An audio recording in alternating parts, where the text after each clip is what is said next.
Good evening and a hearty welcome. This is AYV on Sunday. Now, the United Nations Children's Fund, UNICEF, through its website, defines female genital mutilation as all procedures involving partial or total removal of the female external genitalia or other injury to the female genital organs for non-medical reasons, noting that FGM itself has no health benefits and can lead to serious long-term complications and even death.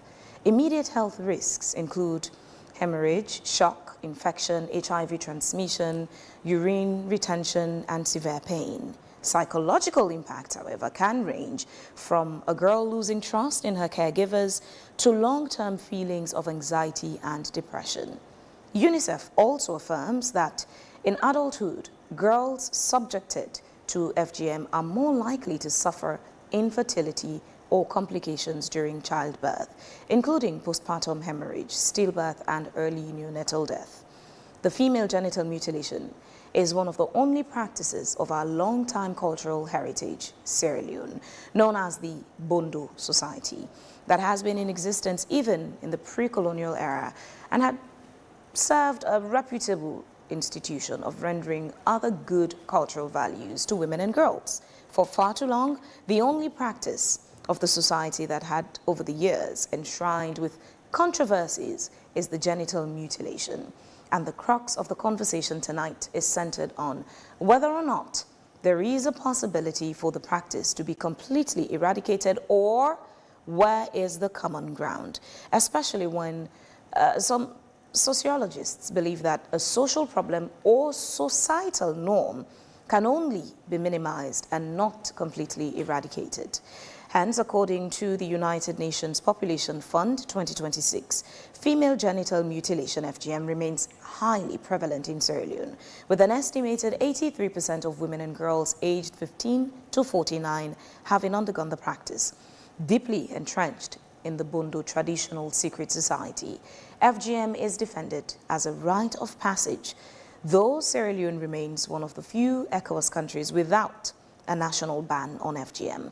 The legal landscape is facing intense international and regional pressure. In July of 2025 alone, the ECOWAS Court of Justice issued a landmark ruling declaring that Sierra Leone's failure to criminalize FGM violates its binding regional human rights obligations, classifying the practice as torture.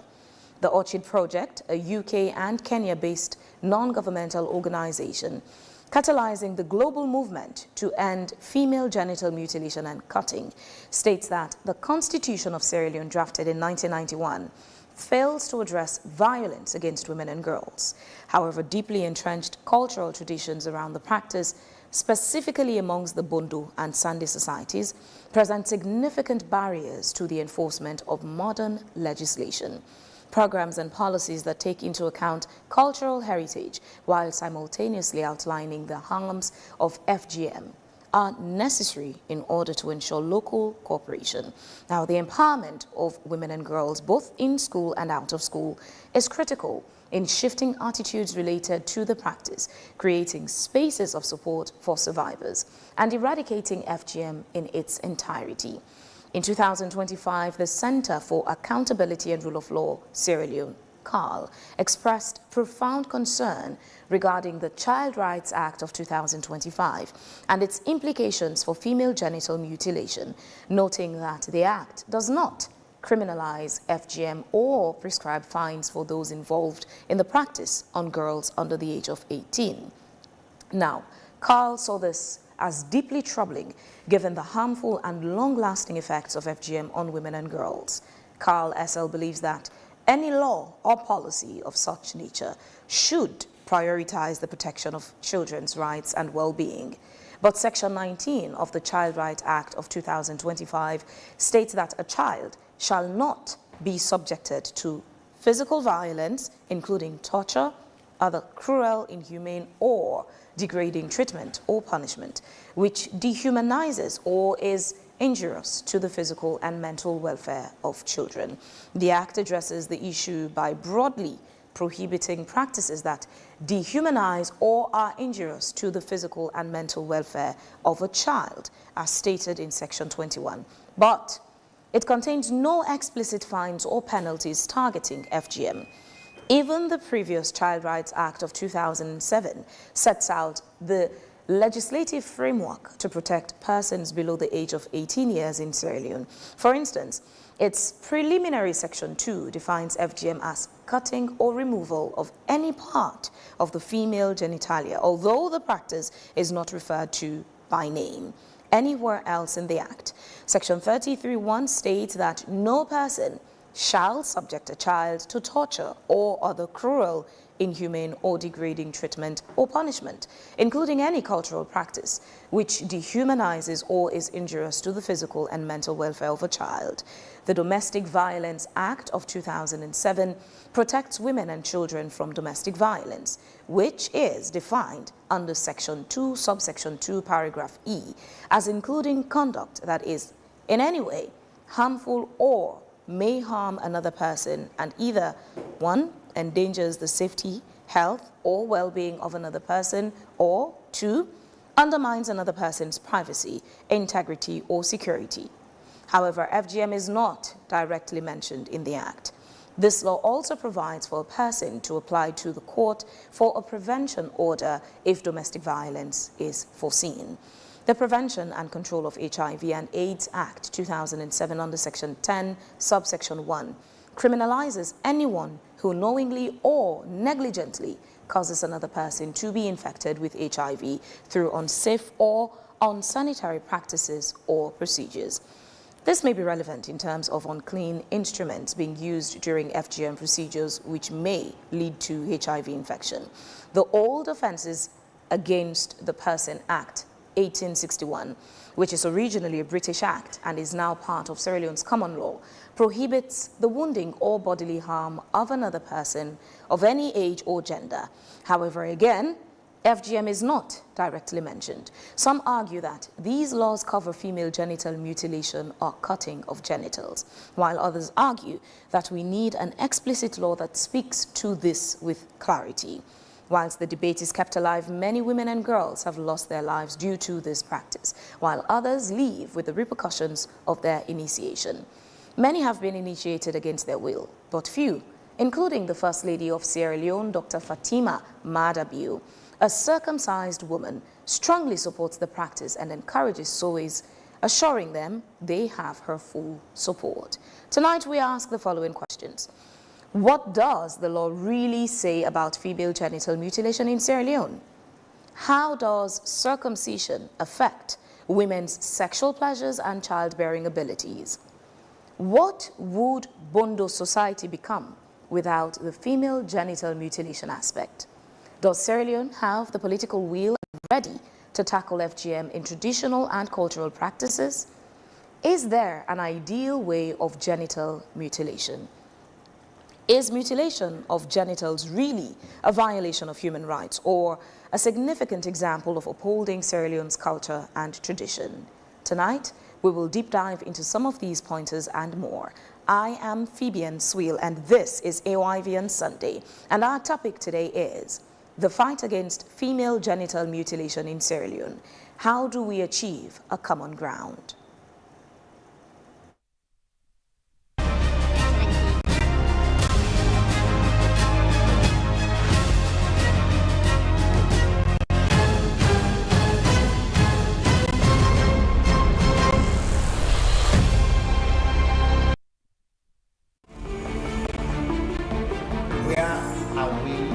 AYV on Sunday. Hello and welcome. Please allow us to take you on an everlasting journey of hard-hitting journalism. No spin, no filter, just the truth. On AYV on Sunday, we ask the questions that many are afraid to ask and to test the level of sincerity and integrity of the people who have the power to shape our world. From the bureaucratically minded corridors of power and the seats of the president, to the deafening voices of the people that actually matter. What you should know is that ours are not just mere conversations. They are accountability personified. live, unfiltered, and in your face. A live audience of 10 persons will also be included in each edition of the program on first come, first included basis. Hello and welcome. I am Phoebian Swale. And I am Victor Jones. And this is AYV on Sunday.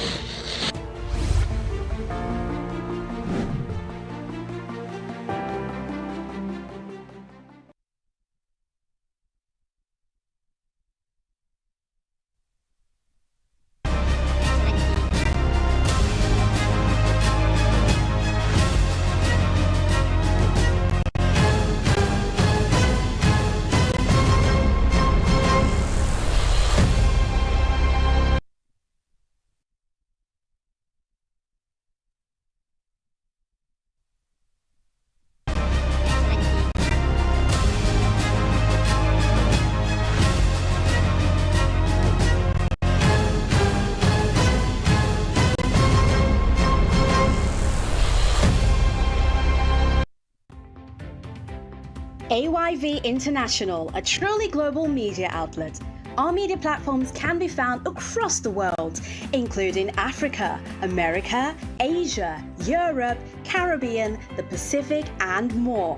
Our media services include broadcasting, media production of documentaries, movies, and a wide range of audiovisual services, advertising and public relations, sporting and events coverage, photography, and a reliable media equipment rental unit, as well as media training.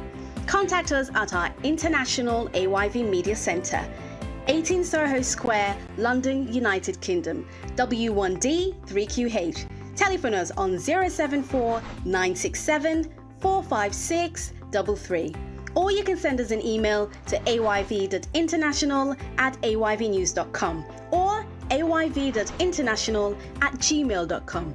You can also find us on our social media platforms on Facebook, Twitter, and Instagram.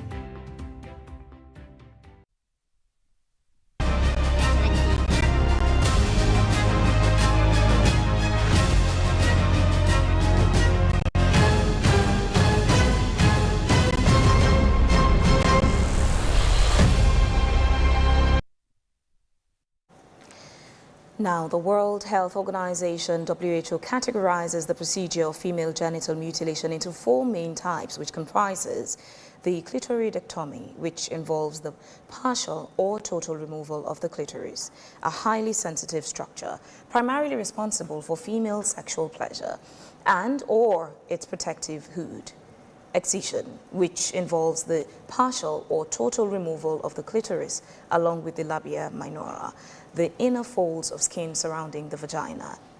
The infibulation, the most severe form involving the removal of the external genitalia and the cutting and repositioning of the labia minora or majora, creating a covering seal over the vaginal opening, leaving only a small aperture for the passage of urine and menstrual blood, and the unclassified, which involves all other non-medical harmful procedures applied to the female genitalia, including pricking, piercing, incision, scraping, or cautering, burning the area. Sierra Leone's First Lady, Dr. Fatima Madabiu, recently started a debate on a non-interventionist stance on female genital mutilation, noting that as a circumcised woman herself who has experienced no childbirth complications, she has advocated for shifting public health focus away from FGM and toward critical issues like rape and girl-child education.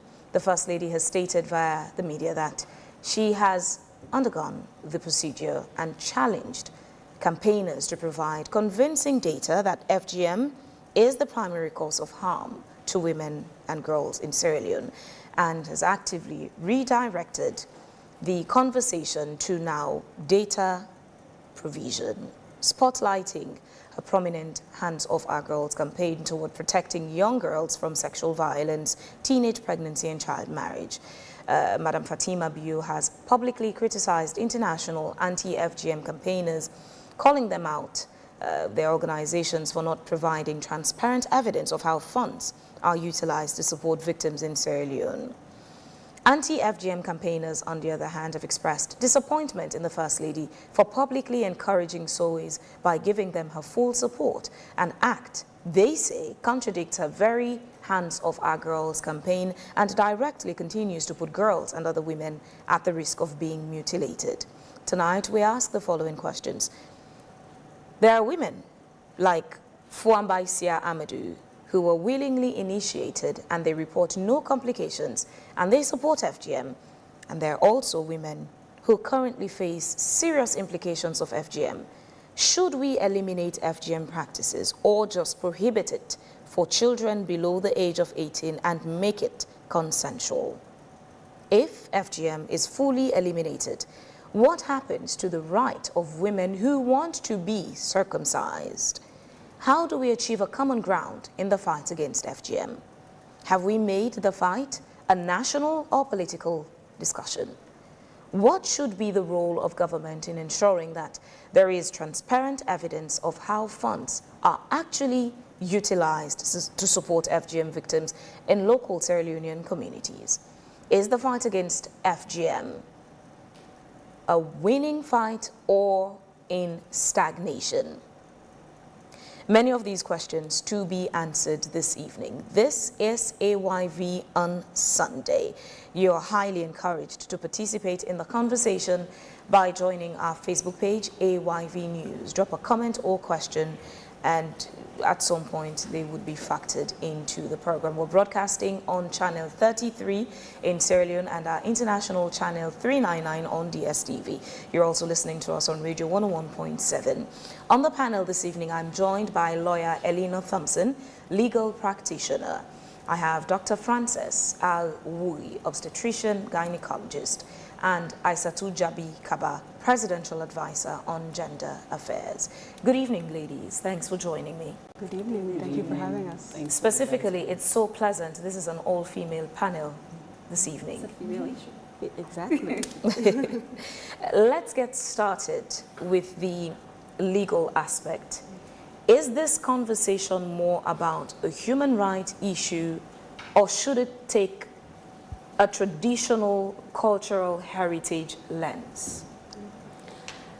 Fabian, I always say that this debate between culture and human rights is a false dichotomy, because culture itself is a human right, right? And we often take issues and try to create division from them rather than seeing where the commonalities are. So in terms of human rights law, everyone has the right to practice their culture, but there is a caveat always in terms of practices or where your rights infringe upon or harm another person. And I think that's where we really need to center this debate, is that no one, and I think a lot of the discourse has unfortunately come down to people's personal experiences and assertion of rights based on their personal experiences, rather than what are the rights that should be, that girls and women in Sierra Leone generally have and that we should be protecting.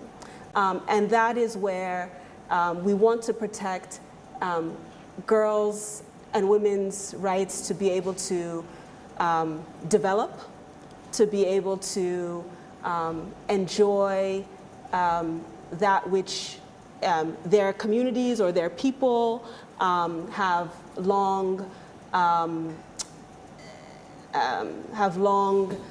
inculcated as part of what makes us who we are.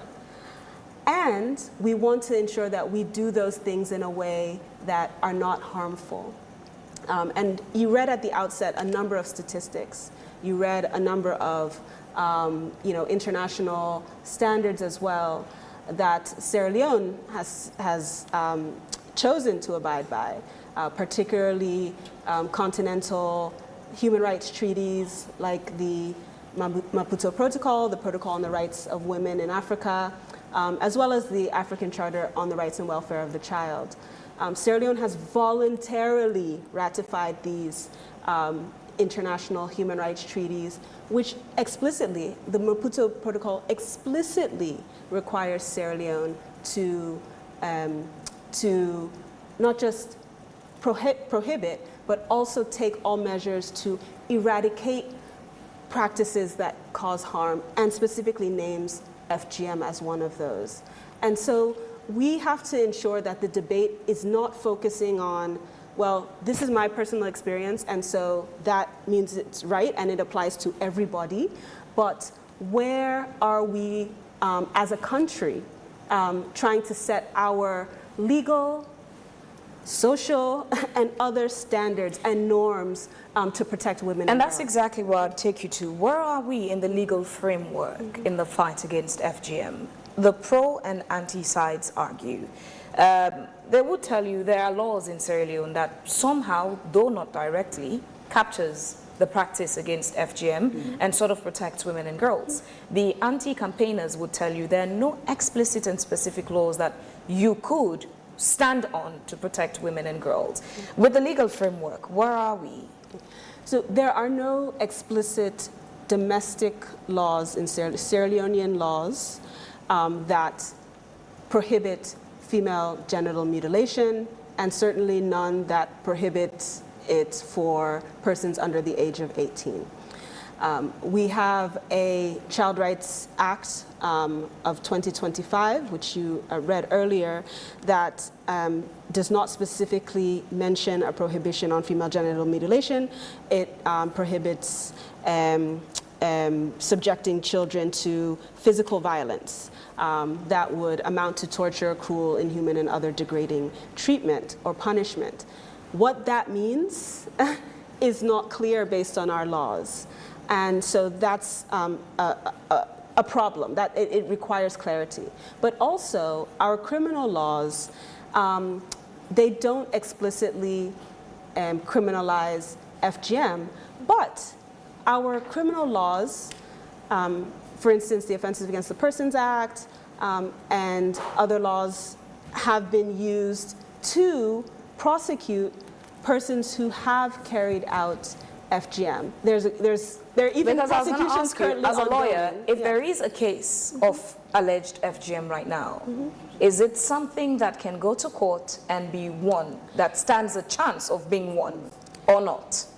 Whether it stands a chance of being won, and whether it can go to court are two different things.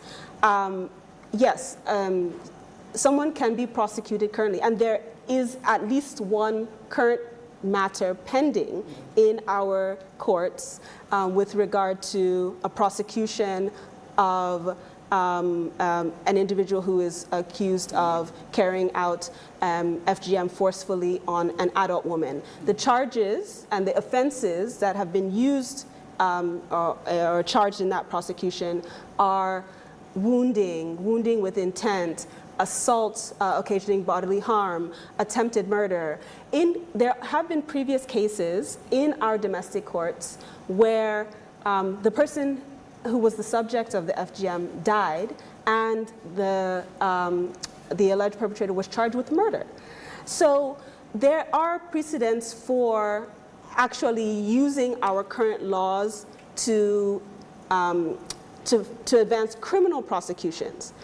Whether those criminal prosecutions are successful or whether they stall or whatnot is a matter for the courts. I cannot sit here and adjudicate. I'm a lawyer who practices before the courts, right? And so one thing that we have to do, though, is ensure that where there is a commitment, an express commitment, particularly on the part of the state, to address this issue, even if it's not explicitly banned in law, the state has the power to prosecute, right? The state has the power to investigate and prosecute, and can do so if there is political will to ensure that persons who are perpetrating this practice are held accountable. So being that there is already a legal framework established and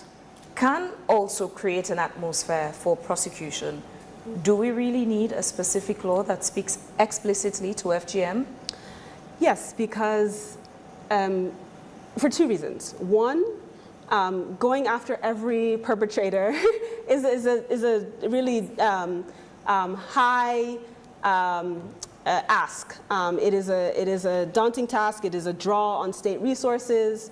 That being said, it's still important to have that avenue, but if there is a law that explicitly bans or criminalizes FGM, the law itself does a lot of the work because it sends the message and it's meant to be enforced. It is in itself a deterrent, or should serve as a deterrent factor.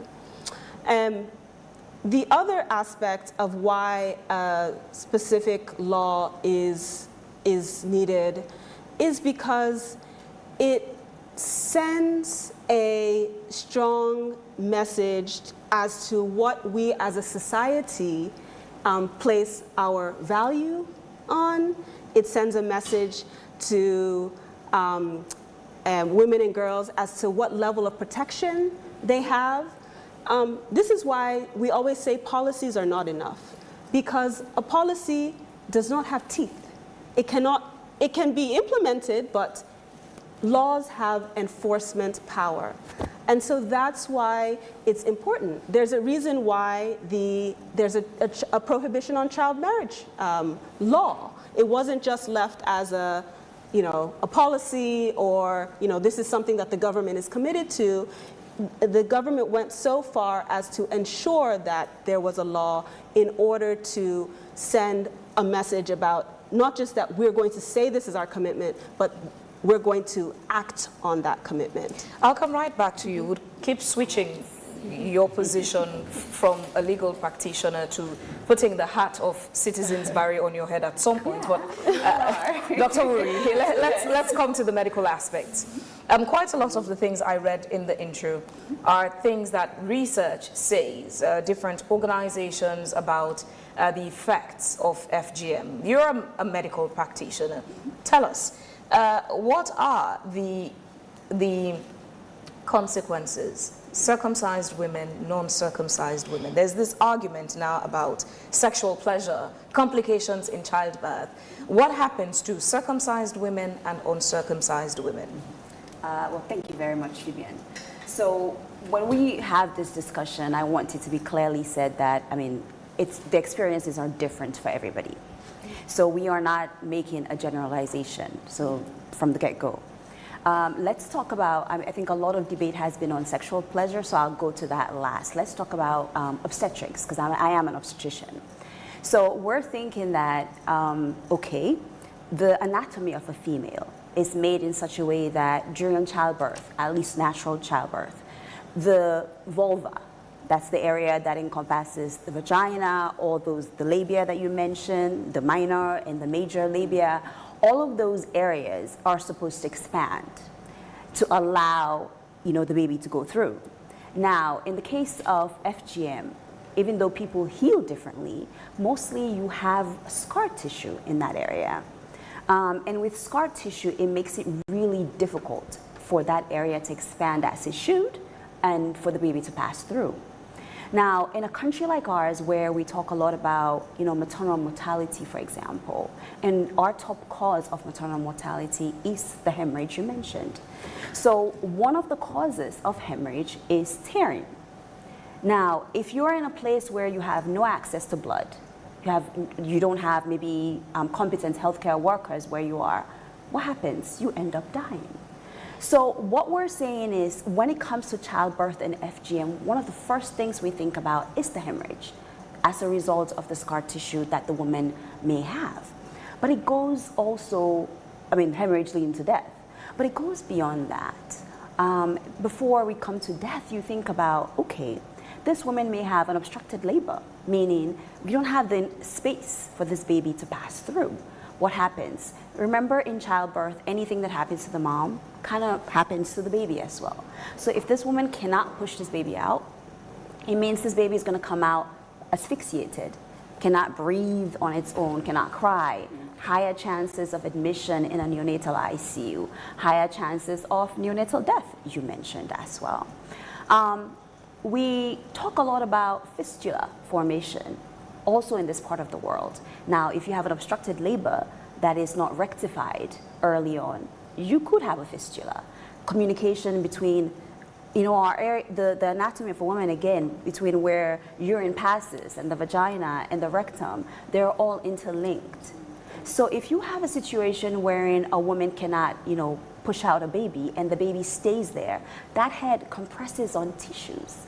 And long term, with no blood passing through as it should, those tissues give way, and now you have holes in between those areas. So whether it's leaking urine, whether it's passing feces uncontrollably, all of those things are things we think about as, practicing obstetricians. Just to be clear. Yes.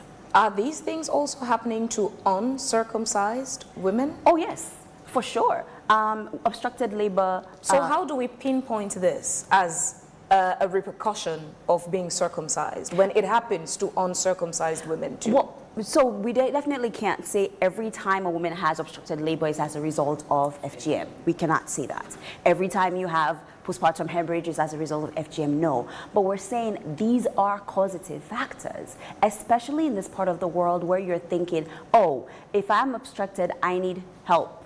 And we don't have access to certain services in all areas of the country. So we know that if we eliminate one thing, then we can be able to concentrate on another thing. So we're not saying at all that all uncircumcised women do not suffer from these obstetric complications. That is not the point we're making here. We're saying with scarring, women who have scars, whether it's from other procedures, but definitely FGM, which is more prevalent in this part of the world, they're at risk of the hemorrhage. They're at risk of us having to do episiotomy, which is creating more passage. They're at risk of just perineal injuries. They're at risk of so many other things. You can have a tear to the rectum that can lead to complications, reduced quality of life if you're not able to, maintain your rectal integrity, so to speak. So there are so many other things that can occur. But this being initiated into FGM or having undergone FGM and suffering from scar tissue is one of the complications that we definitely have with regards to childbirth. But you mentioned earlier also with regards to infertility. Because I'm thinking, you mentioned also the types. Mm-hmm. You said type 1 is mostly with the clitoris being removed, 2 is your minora being removed, and then 3 is basically covering. Now, I've had so many procedures wherein women come in, newly married, you cannot have sex because there's no passage. There is, because the vaginal opening is almost 80% covered. So it depends on, again, who's doing the procedure and what's the person's body's healing pattern. Because again, everybody is different. So we're talking about childbirth, but in general, we also have to consider the quality of life of a woman, even before we get to childbearing days or childbirth. We think about, you may not be able to have sex. You may have painful sexual intercourse because there is no space for the penis to enter the vagina. What happens in such instances? We would have How to do you open up. rectify it medically? Medically, it requires surgery. You have to create the passage. And in some cases, the urethra where urine passes is further up. So if you're going to close the vagina, it means part of the urethra opening is also closed up, which could lead to a urinary tract infection and all of the rest of it. So we open it up so that you can be able to have sexual intercourse. And then that's a discussion now as to how you want to have your baby eventually when you do get pregnant, given all the circumstances. Because if I tell you you're at risk of severe tearing, if I tell you all of those things and you weigh your options, you and your partner will be able to make a decision that's best for you.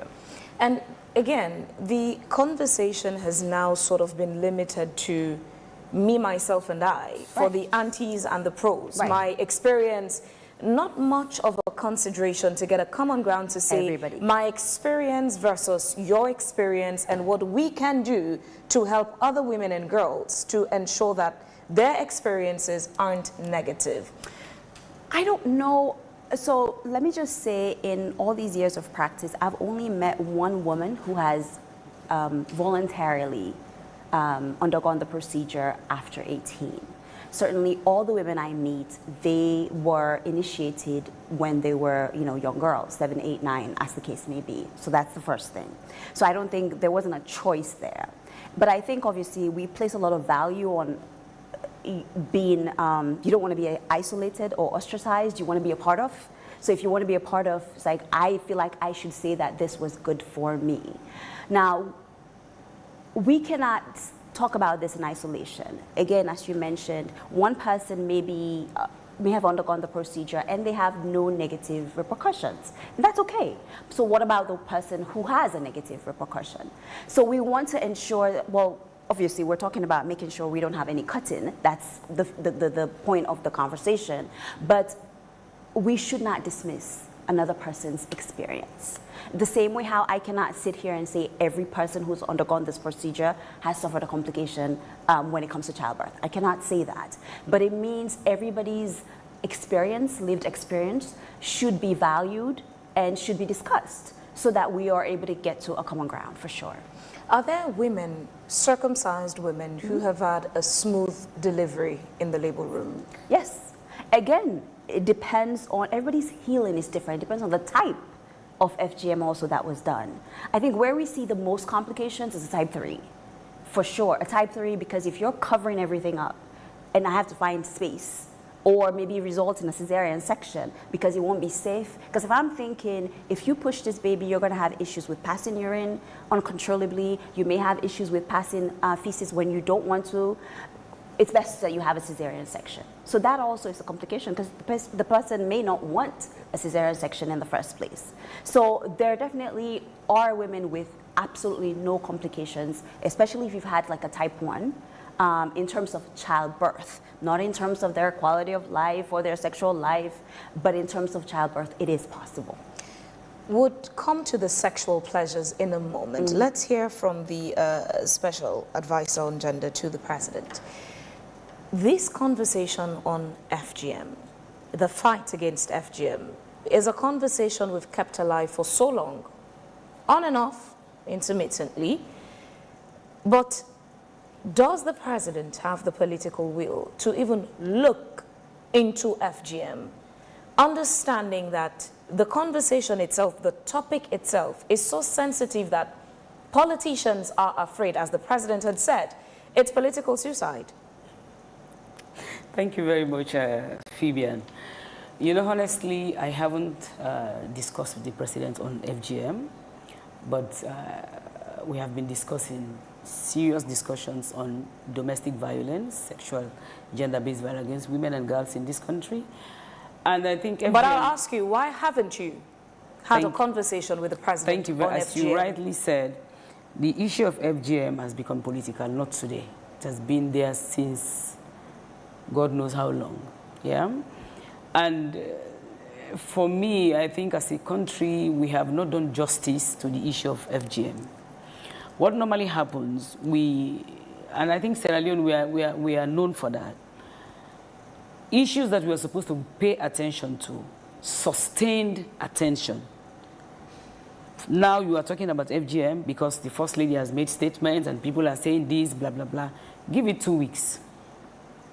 Both the anti-FGM and the ones that are supporting it, they will forget about it and they will go to another issue.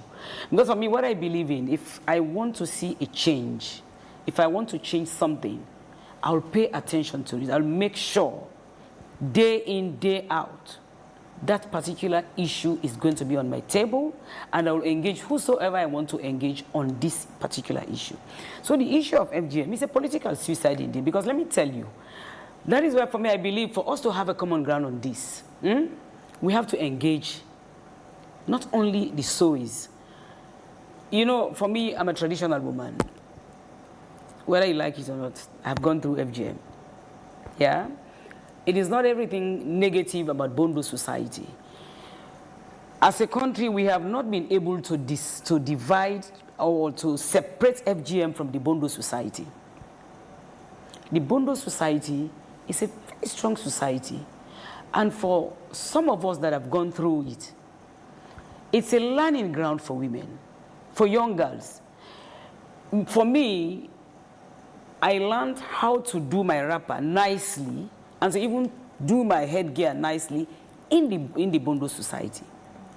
Because that is why they teach you how to take care of yourself as a woman, how to clean yourself. You cannot teach a child to take care of a man. You cannot teach a 5-year-old girl how to make bed, how to cook. No. So for me, as you rightly said, Madam Thompson, we are misplacing the argument. And this has to be the responsibility, not only the president. Let me tell you, we've seen issues here when the president or whosoever is in charge, when you see that it has become national discussion. But as we sit here discussing about FGM, you have other group of people that will go back to these people. So for me, the discussion should not be in this studio. It should not be in Freetown. Why should it be? Let us go back to our people. Because if I sit here and what do you go back to our people to say? Let them know. Let me tell you something. Let them know what? That FGM, we should abolish it or it should stay. The reason why we need to engage our people, I remember a few years back, UNICEF had a program when we had people, UNFPA, they used to engage those SOEs. In fact, we got to a point, and some of them were saying, give us an alternative. But maybe speaking of alternative, the anti-FGM campaigners have brought forward an alternative. Is it sustainable? You have those who do the bloodless rite. They do everything else the Bondo society, like things you've mentioned, some of the things you learned about womanhood, taking care of a home. Phoebian, let me the only thing they've taken out of it is the cutting aspect. No. What the SOEs were asking for, and I remember it was in Port Loko, I vividly remember that. The SOEs were saying, this is our livelihood. We are paying attention to the negative impact it has on our kids, our young girls, and our women. But what they are saying, this is where we get our living.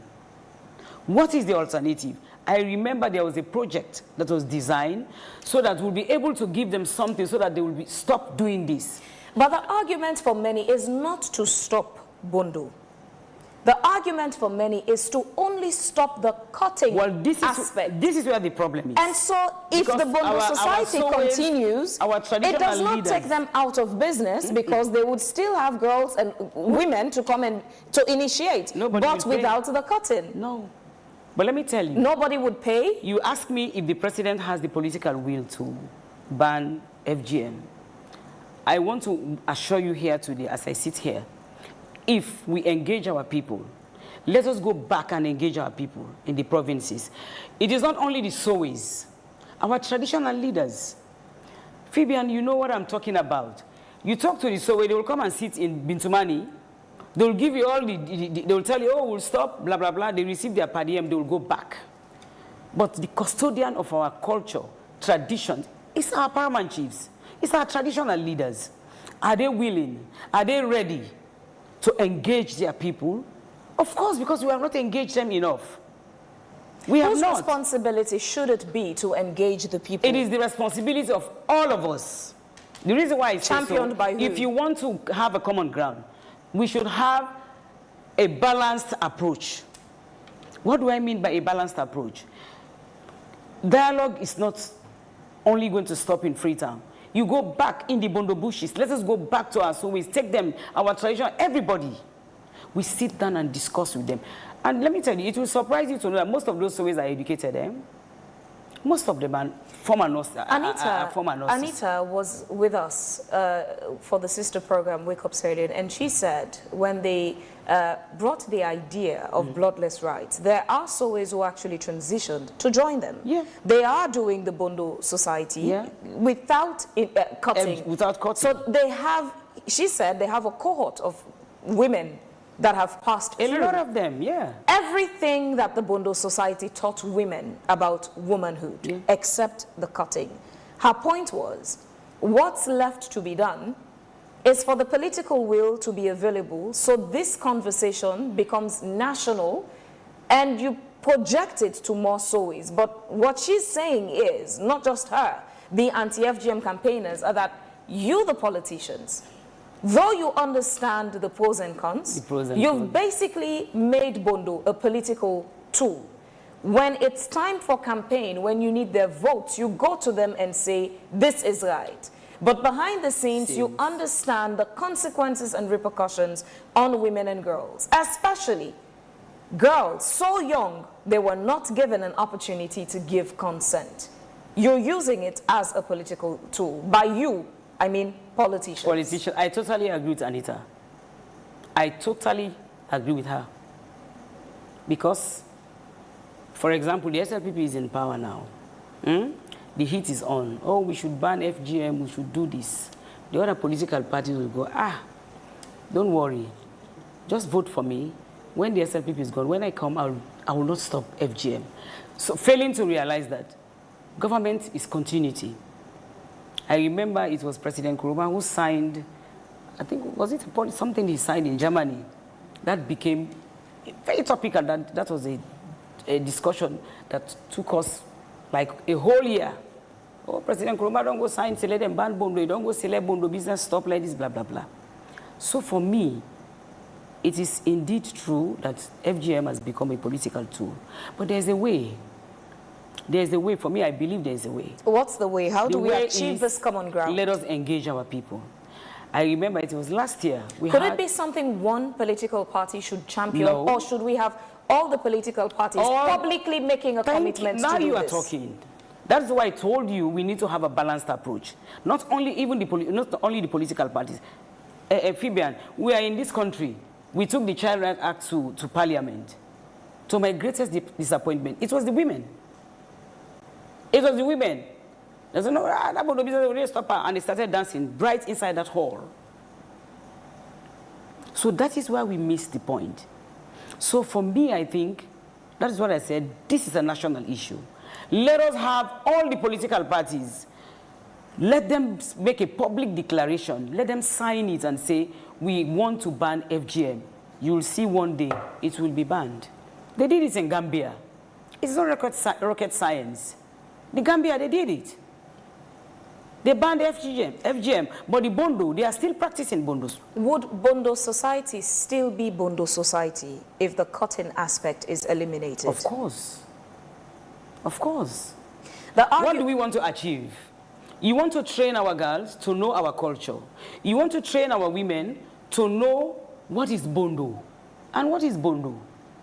If you look at the history of this whole Bondo society, it's a whole school. It's like a school.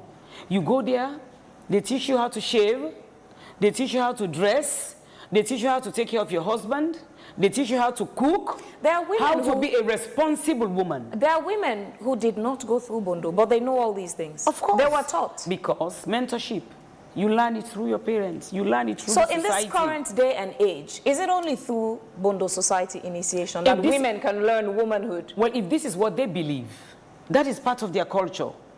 It's a cultural preservation. So for me, I think the discussion should be, how do we engage our people? How do we bring everybody? When I say everybody, those that have the mandate, the traditional leaders, our religious leaders, the Sowe's, women's organizations, it is the responsibility of all of us. Because if we sit here and talk about FGM, we talk about all the negative impacts of FGM, our people down in the provinces will not understand you. So as special advisor on gender issues to the president, what would you advise the president to do in this situation, this all entangled situation? I will advise His Excellency, if I have gone to all the 16 districts to talk to our people, I will have something to advise him on. But I will not sit here and advise him to say, let's ban FGM or let's maintain FGM. Because I want to be in a position where I am talking about facts, that I have gone to Bo, I have spent 3 days in Bo, I have engaged our traditional leaders, I have engaged the women's organizations. What fact-finding mission do you think you would embark on? What information do you require that you do not have? Campaigns, awareness raising. Let me tell you, there are times, Most of these campaigners... No. This started from me saying, if you're going to advise the president, what action would you ask him or advise him to take? You're saying you can only advise him from the field if you've gone round on a tour. But I'm asking you, why do you need a tour? What information do you require from the tour that you do not already have? Thank you very much. For me, I believe in getting information from the horse's mouth. As I sit here as presidential advisor, I have not engaged Sowe's. In my capacity, I have not done that. It is just what people report. And they have a council, every district. They have a national council. Let me engage them. If I engage them and talk to them, then I have, how do we call it? I don't check them polls. Let me listen to them.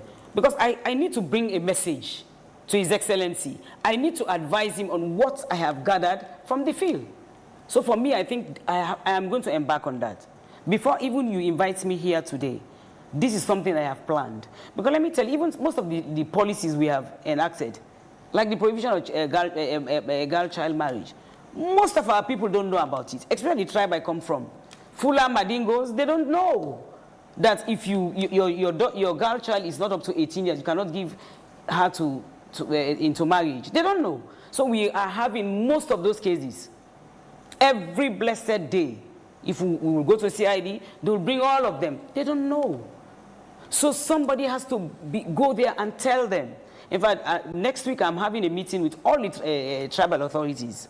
Because now, thank God, we have a lot of educated tribal authorities. We want to explain to them. Because some of them know, but they don't go and educate their people. So the same thing about FGM. And the campaign about FGM, most times, as soon as we start talking about it, Fibian, they say they don't give them money. They've given them money. I remember when we went to Parliament, I went to accompany my minister, and some of them made the statement, the donors have given them a lot of dollars. That's why they are telling us to ban FGM. So we want our own, or else we will not discuss this topic. So you begin to see how naive our people. So that is why I said, yes, the president will take a decisive decision on this, but let us have a conversation on it. Now I'm going to let you wear the hat from Citizens Barry. The thing about FGM is it has also been linked to child marriage. The argument for Bondo is you're preparing women for womanhood, to be caregivers in the home for the family. But the question remains, what does a 3-year-old girl, a 7-year-old girl, 10 and so have to do with getting ready for the home?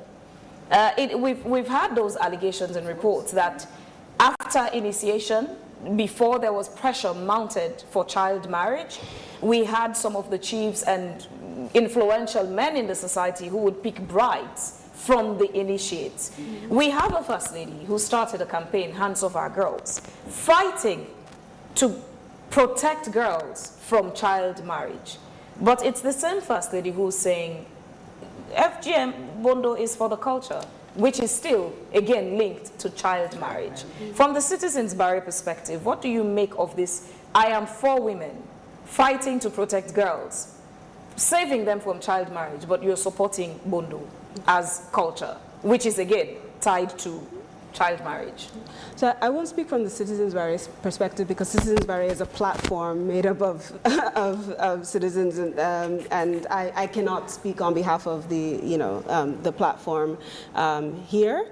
I am speaking in my capacity as not just a legal practitioner who argued the case before the ECOWAS court and are aware of the remedies ordered by the court, but also I'm speaking as a Sierra Leonean woman, a human rights practitioner, and advocate for women's and girls' rights. So from that perspective, indeed, I mean, you've put it perfectly that FGM is inextricably linked with child marriage. And I believe the minister, Minister Mahoy, mentioned that this past week in the press conference. And one of the things that has always been an argument for Bondo, which is a cultural practice, which does or does not necessarily need to involve the cutting, is that it is an entry into womanhood. And I think that Madam Kaba has beautifully explained what that experience is like and why it's important. If we are preparing girls for womanhood, right? And you're saying that you're not also preparing them for marriage, right? Why do you need to cut when the whole argument for the cutting is to, prevent sexual relations, for girls from having sexual relations, to prevent what people term as promiscuity? Why do you need to engage in that? So this thing of separating child marriage from FGM is something that we've seen used as a political tool, and I'll explain why. In 2022, and I actually have a copy of the bill here, there was a child rights amendment bill that went to Parliament in 2022, and it actually specifically referred to or tried to include a clause that prohibited other harmful practices, including female genital mutilation. Right? I was there, I was in Parliament when on the last day of parliamentary sittings for that session, this was on the floor. And that particular clause, the mention of FGM, was what prevented this bill from going through. Instead, we saw, how many years later, 2 or so years later, a Child Rights Act, a Child Rights Bill that, again, the government tried to, to their credit, introduce a clause that specifically prohibited FGM. I was in Parliament during the debates. Even to mention the word tradition, not even traditional harmful practices, as soon as any MP mentioned the word tradition, automatically objections. So you see even throughout the act that we currently have, the 2025 Child Rights Act, that even a mention of the word tradition became so sensitive because we have also MPs that have paid for girls to undergo, to be initiated involving the cutting, for the reasons that Madam Kaba mentioned, to get votes, or to curry, favor with the people, and not just necessarily their constituents, right? But beyond that. And so you cannot say that we're bringing, but however, we saw the removal of child marriage, which was included in both of these bills, by the way, when they were presented to Parliament, right? We saw the removal of child marriage and it being put into a separate bill and passed into law. Very easily, in fact. Very easily, right? Because there was political will behind it. So why is it that, one, child marriage, which has been treated as harm, right? Even though child marriage rates have dropped in Sierra Leone by 20% over the last 25 years, it's still treated as harm, and there's been strong effort to ban it. But FGM, right, which we have linked to patriarchal reasons for maintaining the practice, i.e. to prevent, promiscuity amongst girls or young women, that is so strongly defended. You cannot take one without the other. And this is why, a lot of times when people talk about the lack of political will or the deflection, when you, for instance, raise an issue like this, that let the actions follow the words. If we say we're committed to ending harmful practice or protecting women and girls, and we've done that through prohibiting child marriage. We've done that with strong campaigns against rape and sexual violence. Why is this now exempt, right? Why is it that the child bride, right, or the girl or young woman who has been raped is, we don't personalize that. We don't say, well, that, you know, that was one person or a few people who had negative experiences. We see the harm broadly that these types of acts cause. But harm the First Lady is arguing on two things. One, she says her personal experience does not convince her that FGM is harmful. Secondly, she's saying she needs data. They should produce data to her that FGM is harmful. So at the outset, I said, and I think this has been reinforced by the panel, that part of the problem is what I see as deflection, is that this idea of my personal experience should dictate or set what our society determines to be harm or not is problematic. It is a distraction or a deflection from actually addressing the issues.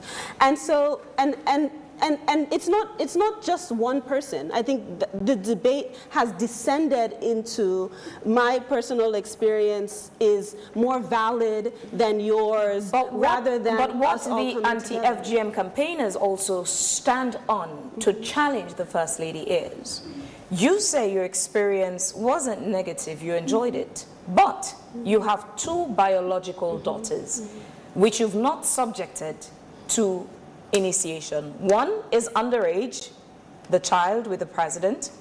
The other girl is obviously above the age. None of them have been subjected. Her excuse on the BBC interview is, she's a mother.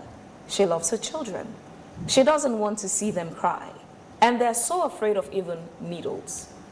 But the conversation to protect other girls, giving them the opportunity to make the choice for themselves, has been taken away from them. They are not children, directly biological children of the First Lady or those who campaign to uphold FGM. Who would fight for these girls? So this goes back to the point earlier that why do we not say that child marriage, you know, should not be stopped? Why do we say that rape, which we have a rape, we've talked about the rape culture that exists in Sierra Leone and even called it that. Why do we say that culture should, why do we not say that culture should be allowed to continue? Because at the end of the day, harm to any girl or any woman in Sierra Leone is harm to all girls and all women across the country. The harm is universal, and it's the same with FGM, and that's why certain acts have been prohibited by our society. It's incumbent upon us now to take the steps to ensure that we are really practicing what we preach. And the reason why I emphasized earlier, you know, the government's role or what the government should do. Again, I was amongst the legal counsel who took the case to the ECOWAS court, and I argued the case before the court.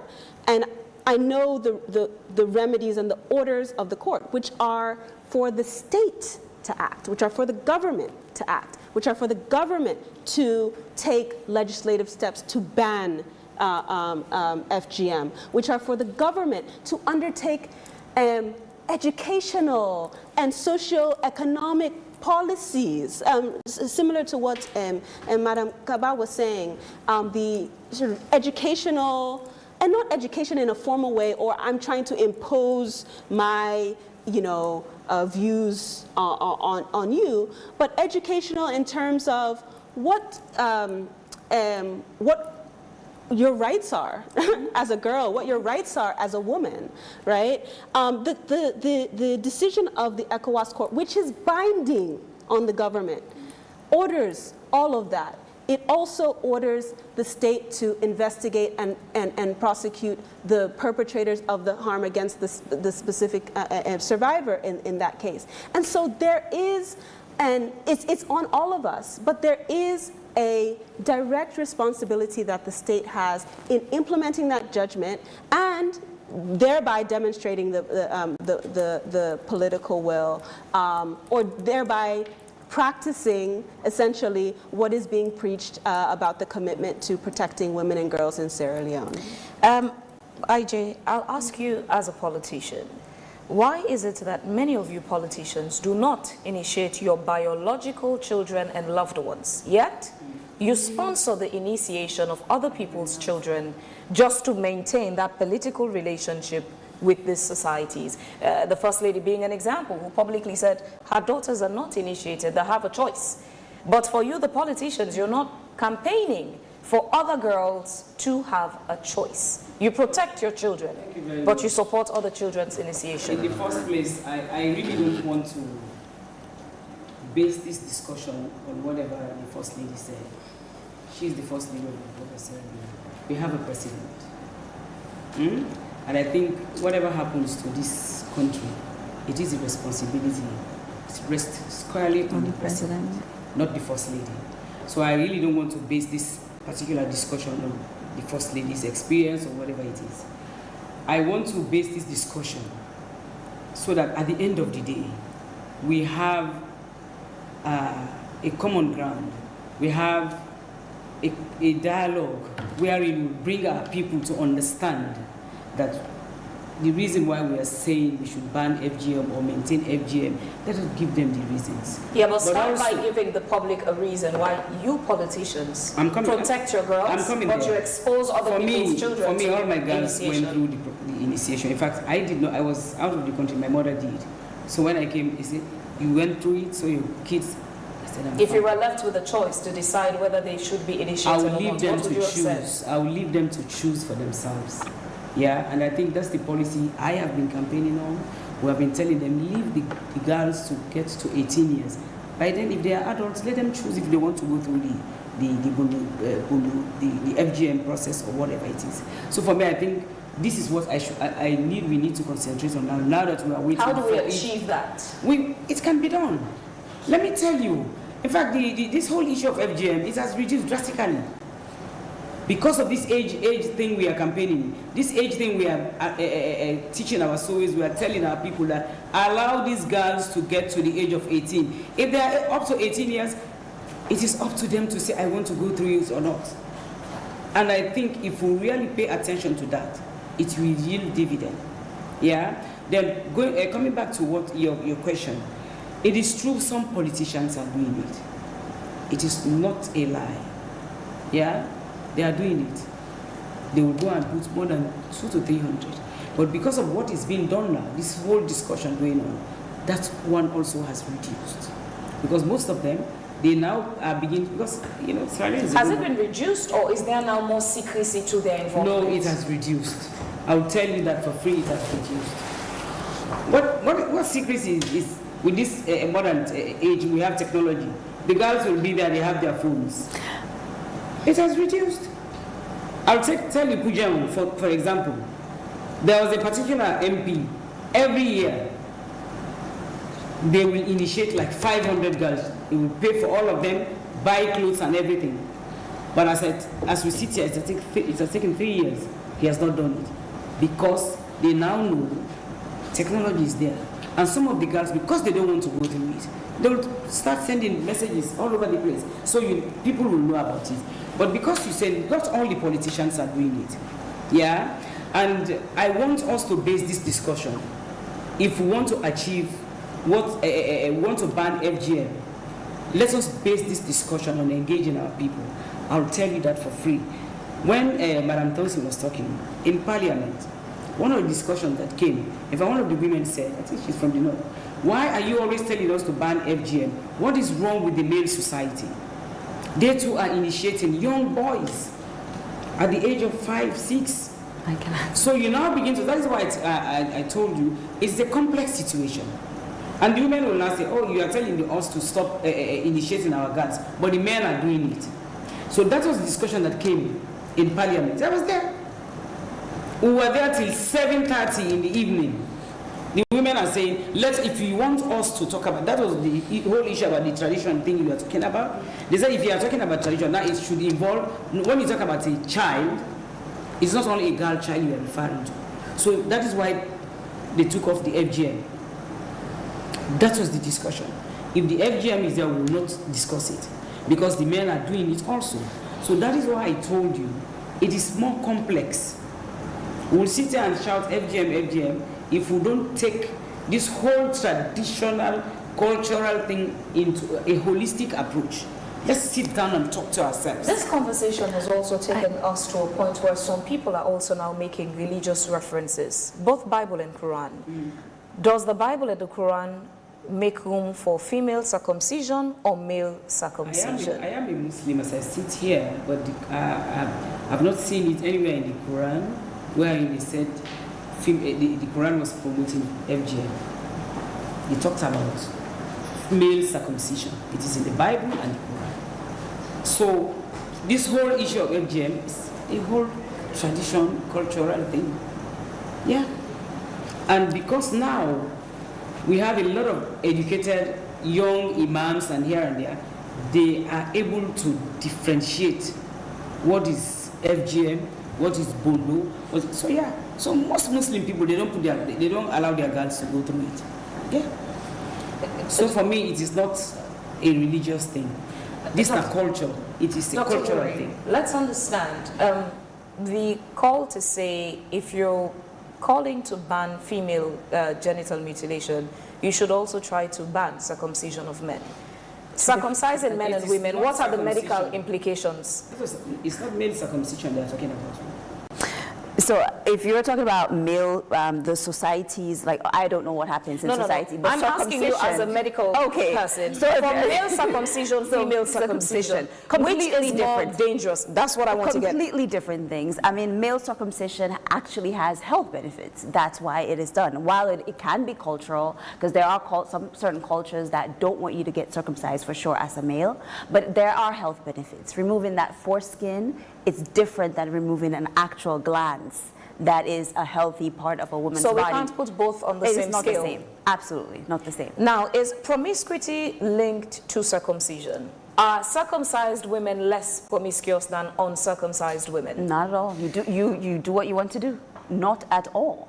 I mean, I think in a culture like this, we associate the urges that a woman may have as you're free, you're loose, so to speak.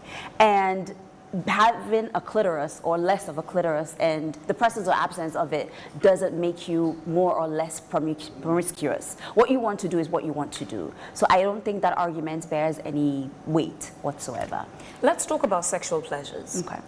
Is it more sexually pleasing to a circumcised woman or uncircumcised woman? Because again, this FGM conversation has taken us round the globe on many different angles on the same conversation. There are arguments that it reduces sexual pleasure for circumcised women.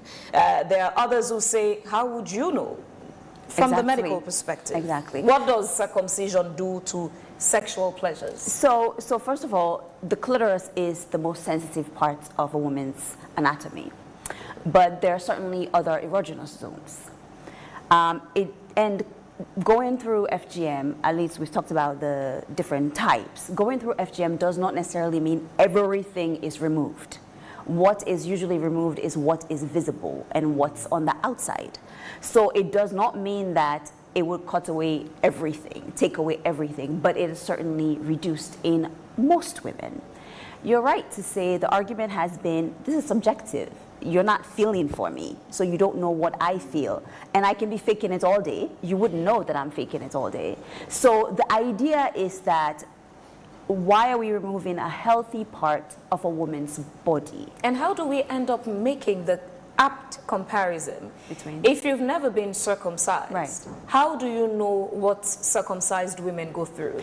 And if you've been circumcised, how do you know what uncircumcised women experience in sexual pleasures? Well, so how do we really get to a point of getting conclusive explanation or factual evidence on sexual pleasures for circumcised and uncircumcised women, when you only know based on your own condition?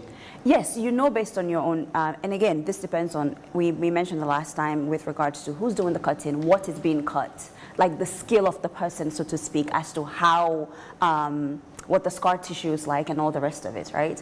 Usually when you want to conduct research such as these, you have to have focus group discussions.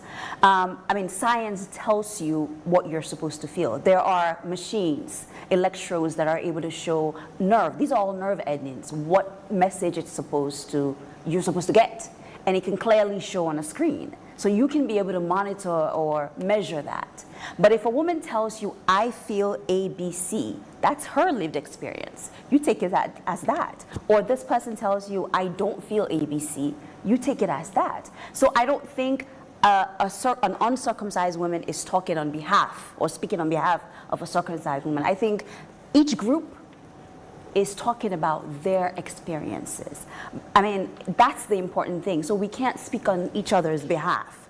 But we have to take into consideration the fact that if you have removed the clitoris, even though you have, nerve endings elsewhere, that is the most sensitive part. And so you are already starting out at a lesser level, so to speak, as opposed to a woman who is uncircumcised. But again, this is subjective because people feel different things at different times. Sex is not just about the genitals. It starts up here. So there are so many other things that you have to consider as well. But that's just the science, the fact that the clitoris is a very important part of a woman's sexual life. That is the primary role. Aja Kaba, Bondo, again, which is where FGM is practiced, largely in Sierra Leone, is meant to prepare women for motherhood, for matrimony. So even the pleasure, you prepare these women ultimately at the end of the day to go take care of a man and his home and his children. But has there been conversations with the men to know what they want with their women sexually, if they want the clitoris or not? And if they don't want it, what portion of the clitoris they don't want? Being that the women and girls are prepared to please this men.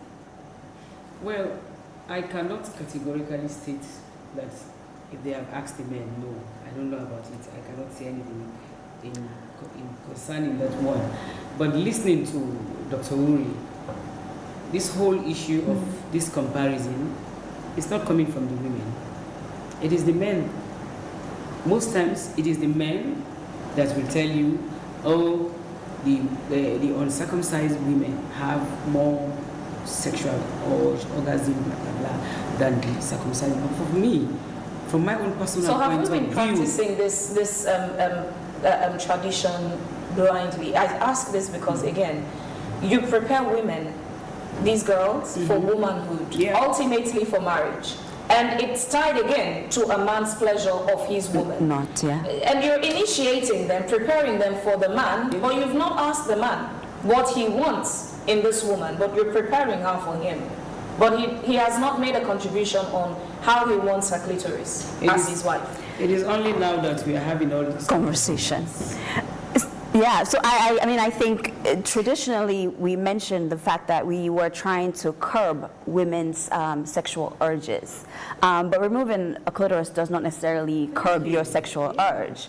But that was the mentality. It was just, again, a harmful practice. So there are men who, I mentioned the lady who I said was maybe 19 or so when she voluntarily went through this procedure. And the idea was that she was not fit for marriage if she had a clitoris, if she had not undergone the procedure. So again, it speaks to the culture. If men are taught to believe that women who are not part of the society are not marriage material, then they're looking for the ones who are.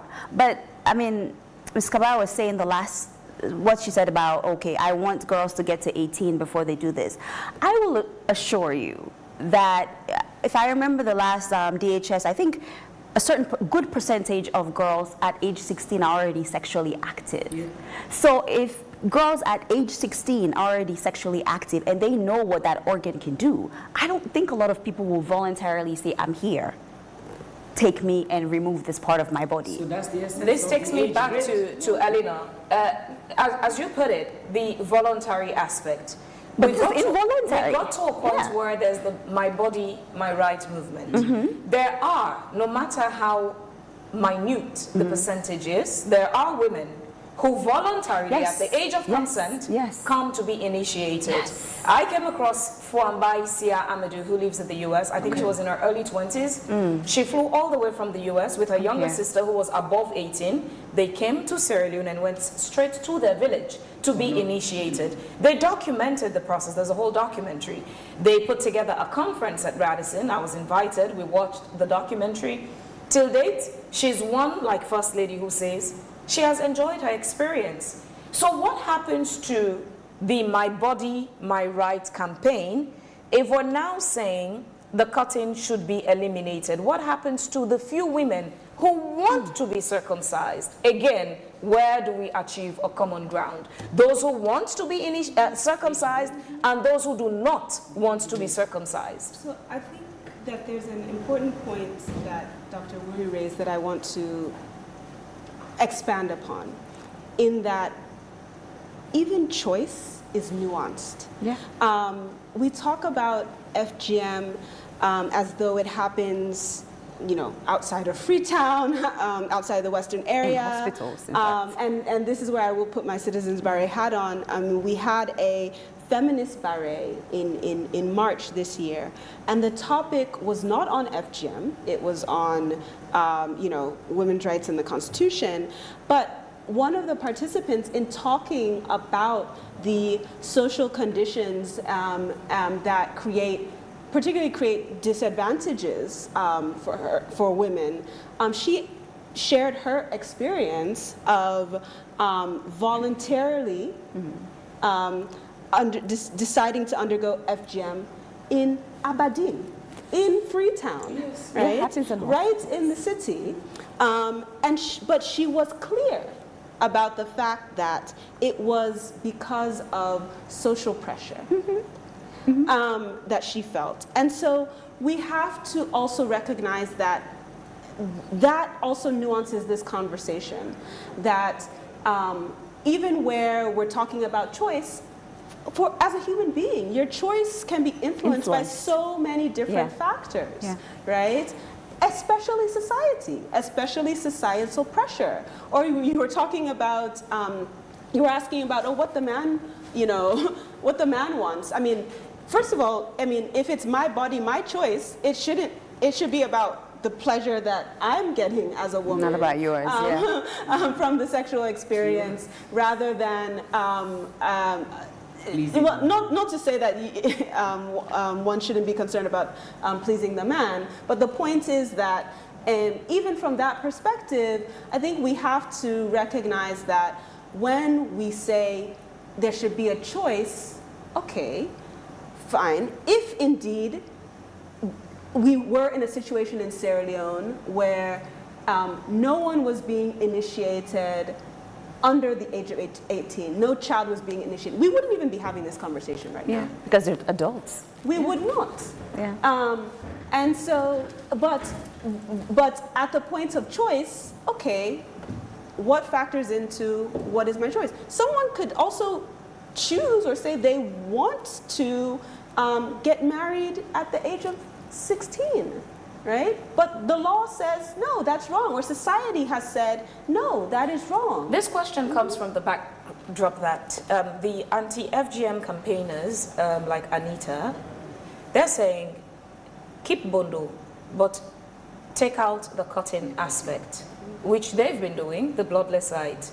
They initiate without the cutting, but it leaves us with people like Fuambai Sia Amadou, who wanted to be cut, who left the USA, came to Sierra Leone, not stopped in the city, went to the village just to enjoy the initiation.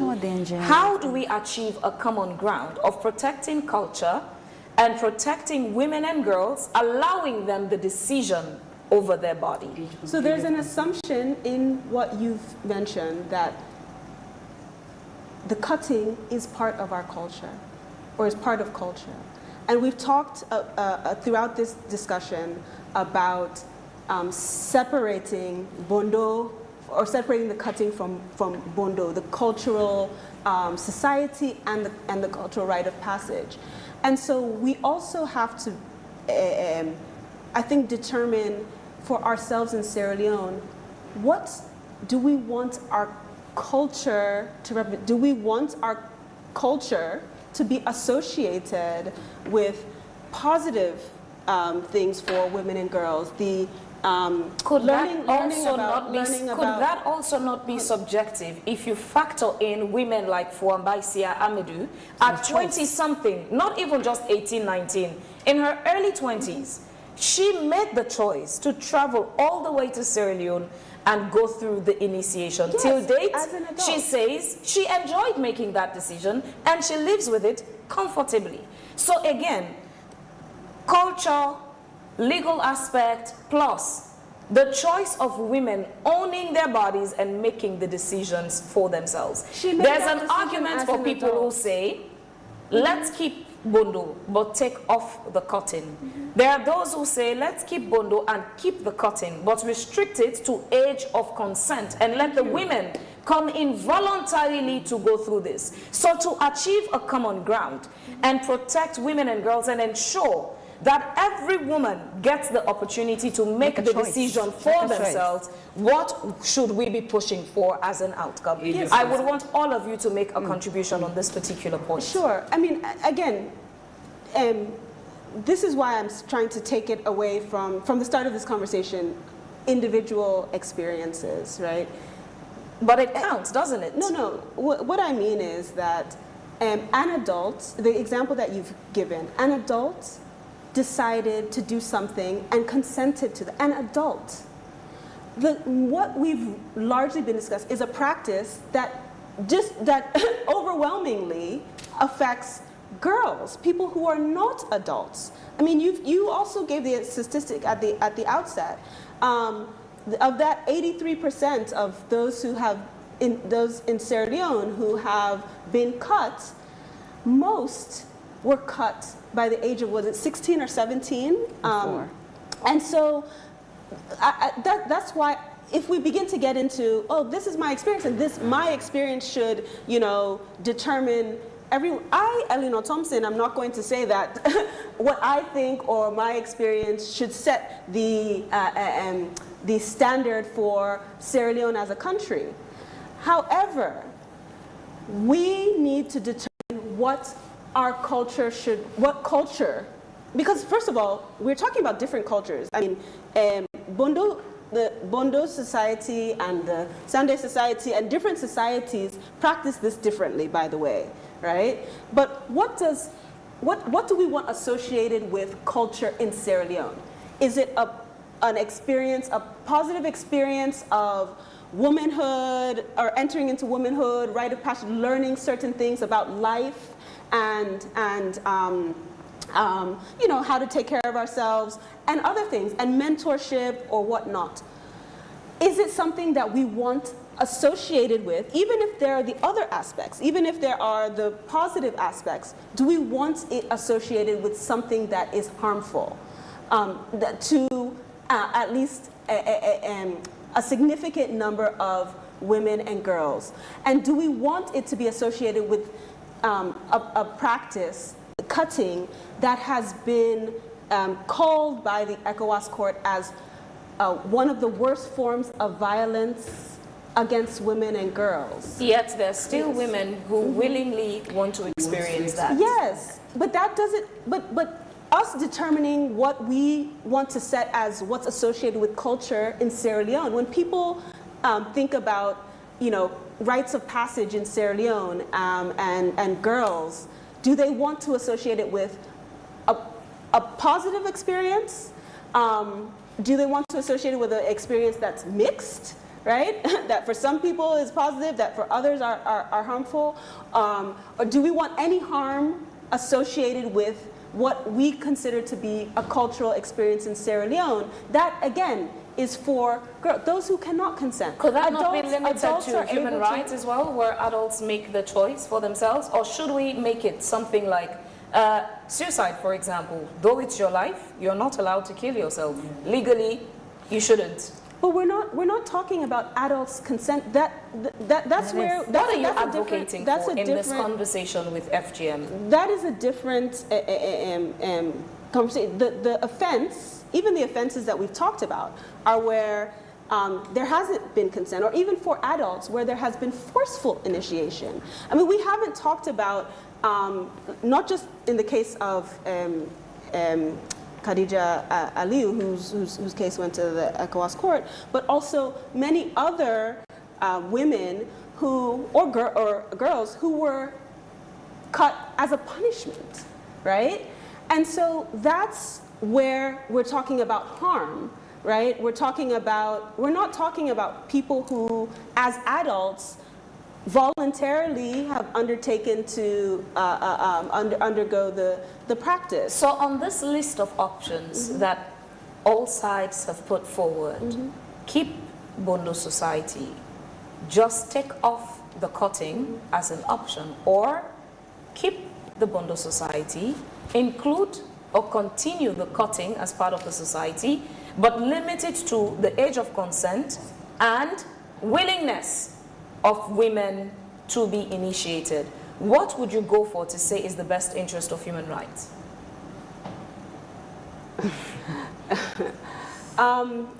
So I always look at things in a nuanced way. Even with the age of consent discussion, again, you have to look at society. Giving consent, giving consent can be very coercive, right?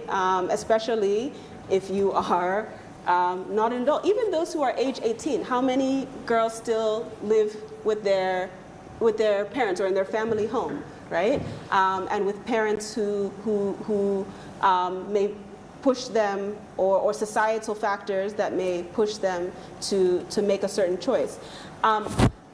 What is clear is that when it comes to those who the law says don't have the capacity to consent, which is everybody under the age of 18, that we can't even have a discussion about whether or not they should consent or not, because they don't have the legal capacity, right? If we are looking at that, there's no reason why we shouldn't have a law that explicitly prohibits FGM for persons, for example, through the Child Rights Act. Or there's no reason why we shouldn't be able to implement the ECOWAS court judgment.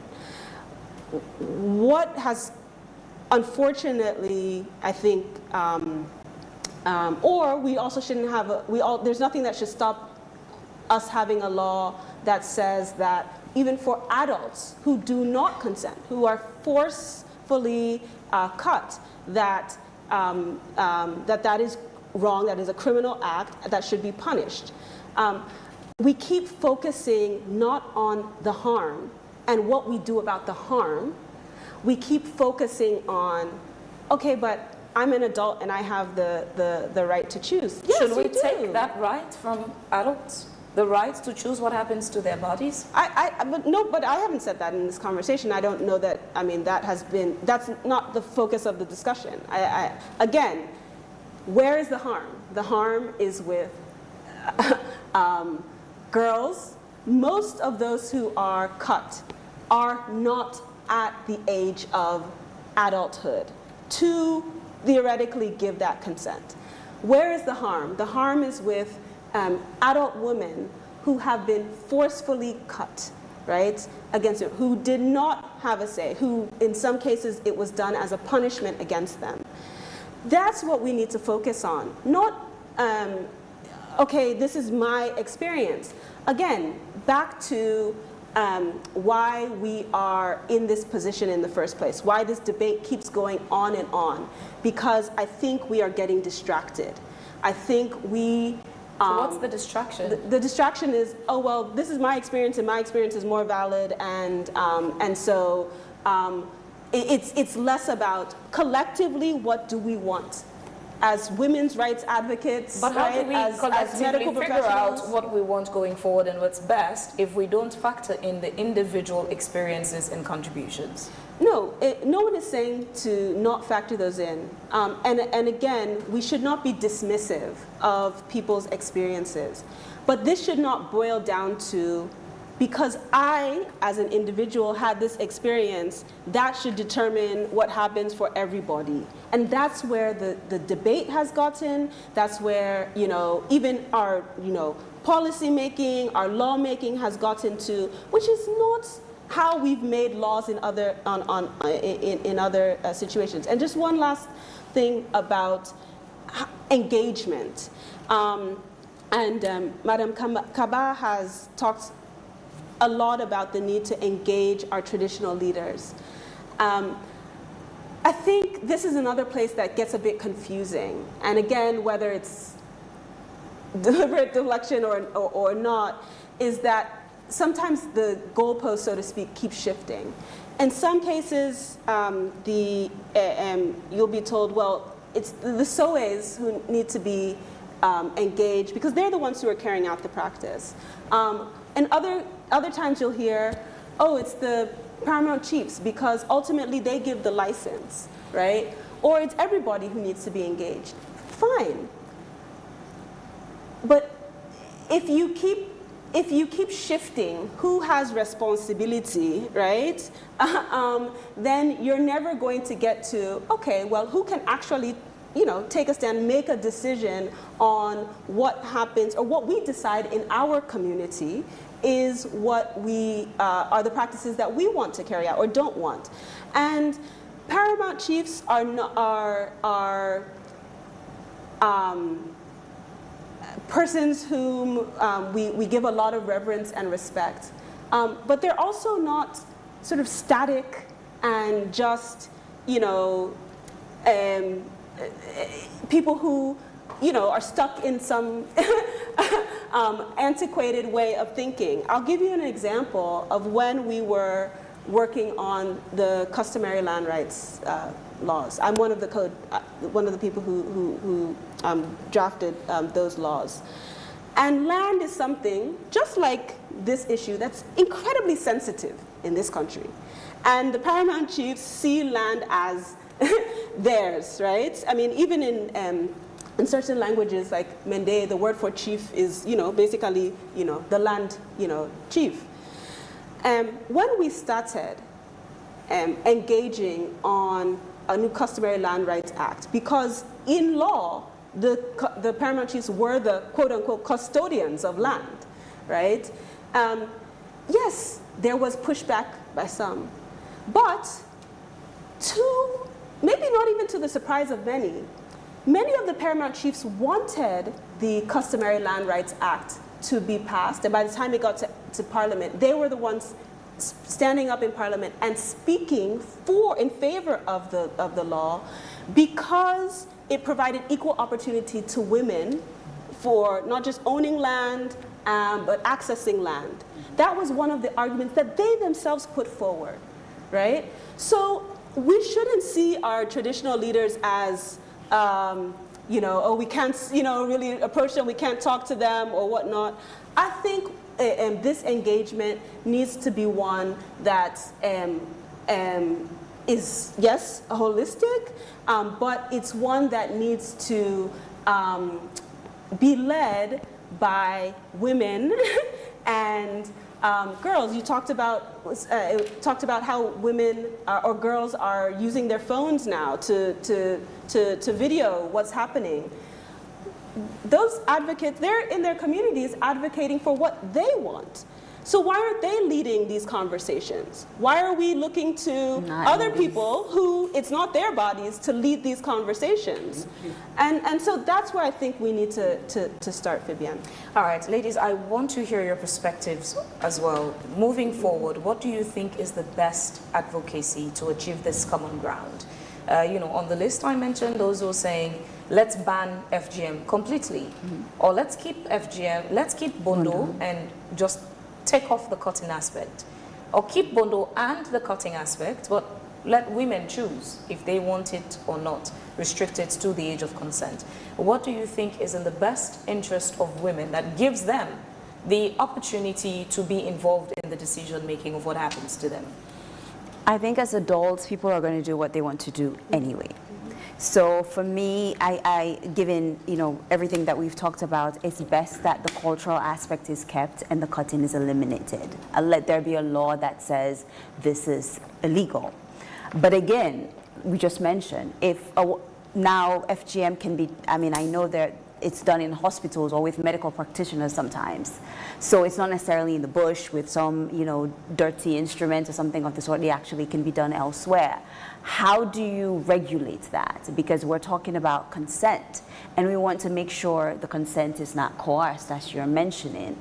So that's where the blurred lines are. But I think it's just best that there is no actual medical benefit other than the cultural acceptance of being one of, the cultural acceptance of being a part of something. So for me, I don't think there's any benefit in having, the cutting aspect, but definitely whatever the teachings are, whatever, that gives, I think that's really important. Ajay?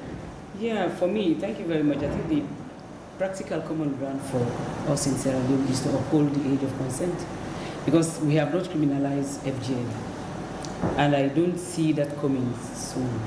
So for me, to protect our girls, to protect our young girls and women, let's uphold the age of consent, which is 18 years. And as Dr. and Madam Thompson rightly said, if you are up to 16, our girls, in fact, not up to 16, 13, 14 years, they now have sex. But it's not legal. No, it's not legal. They do it. They do it. Let me tell you, I stay very close to a hotel. It is actually illegal to have sex. It is illegal, but they do it. Because whether it's your age mate or not, it's an offense. Yeah. You can't give consent. It's an offense. That's true. But they are doing it. It's still not legal to have sex. So that's why that's why I said let's uphold the practical common ground is to uphold the age of consent. Because when our girls, let me tell you, if you don't force them, you ask them, do you want to go through the process? They will tell you no. Mm-hmm. They will tell you no. My granddaughter is 11 years of age. One day I was not joking. I said, Adiza, she's my namesake. I said, do you want to go? He said, what is that? FGM? No. Grandma, I don't want it. I don't want it. So let's uphold this until we have something better. But for me, I think, in fact, it's already happening in some districts. There is this local agreement in most of the districts in the provinces. This age of consent thing, the paramount chiefs and the Sowes, they have this local agreement amongst themselves that no, you don't have to force anybody to go through the FGM or the Bondo Society, and also you should not, a girl below 18 years should not go through this. Yeah, although some of them do it. And as most times, there are still girls below 18, of course, who are initiated.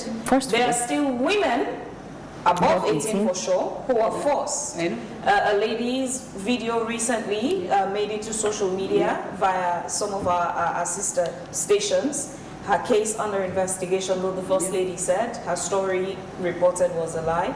A completely different conversation, though. But fact remains, there are still children underage being initiated. The matter is being investigated. Yes. There are still children below 18 being initiated, and women forced into the initiation. How do we protect these girls and women so that they don't get initiated against their will? That's where we need the law. Yeah. That's why we need the law. But let me tell you, if you have this age of consent thing passed into law, it will help us greatly. Yeah, that's why we need the law. We need the law. How do we get the law? We come right back to you, advocacy. Gender advisor to the president. Advocacy, awareness raising. Let me tell you also, as I speak, our people in the provinces are no fools. And she was saying Bondo or FGM is being practiced right in the heart of the city here in Freetown. So what I think we need to do, robust advocacy. Let us have, all of us, you media people. How would this advocacy work when the wife of the president is a very instrumental figure on her own, and she is now on the advocacy on the other side against let's take the GIWI. Let's take the GIWI Act. Before the advent of can the advocacy succeed without First Ladies backing it? Yes. She's First Lady. That doesn't mean she has to be part and parcel of whatever we do. Before Fatima came, before she became First Lady, there was this whole issue of 30% quota because it was mandated in the TRC after the war. So the women of Sierra Leone, we started that advocacy before the First Lady came.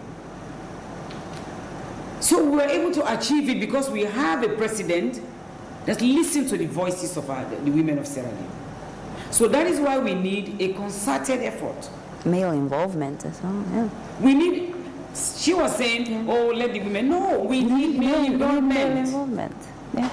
If we have our paramount chiefs, our traditional leaders, our religious leaders join us in this fight, it is going to be easy for us. It sounds like a tough one for the president, listening to the voice of women, but the closest woman to the president, his wife, who sleeps beside him, is against it. Except if you want to tell me that the president cannot take any decision without the First Lady, on his own, without the First Lady.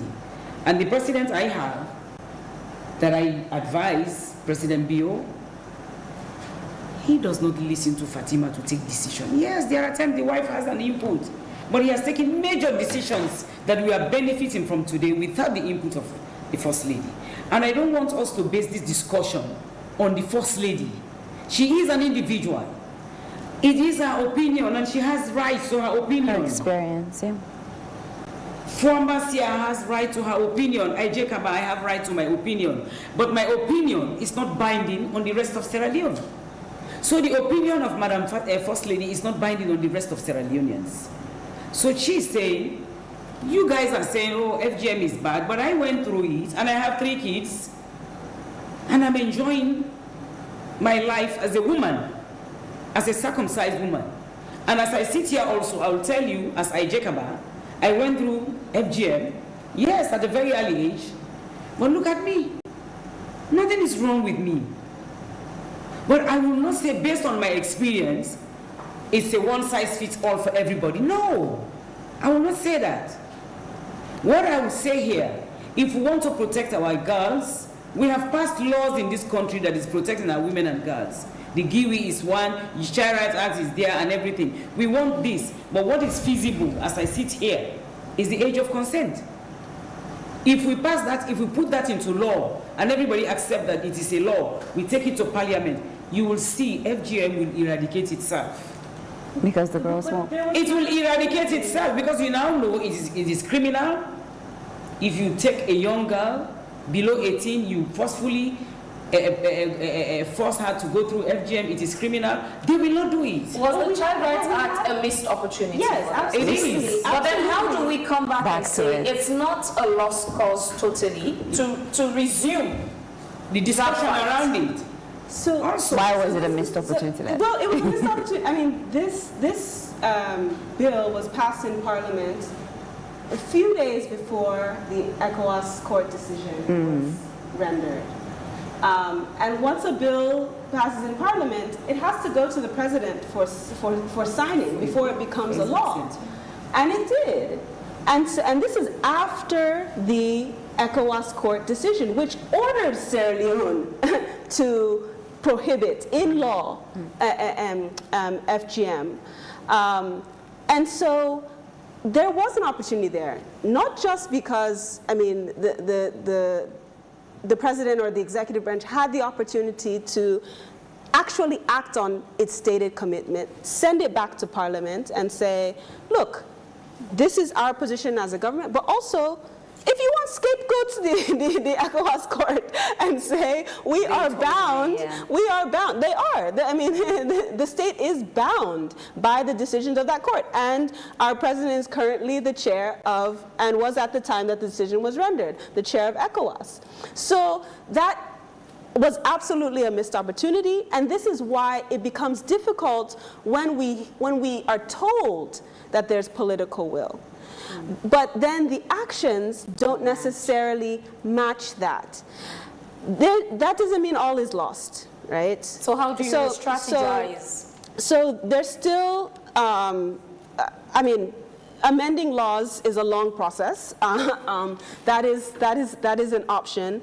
However, the there has been some discussion about trying to get clarity on whether this provision, this Section 19 of the Child Rights Act, essentially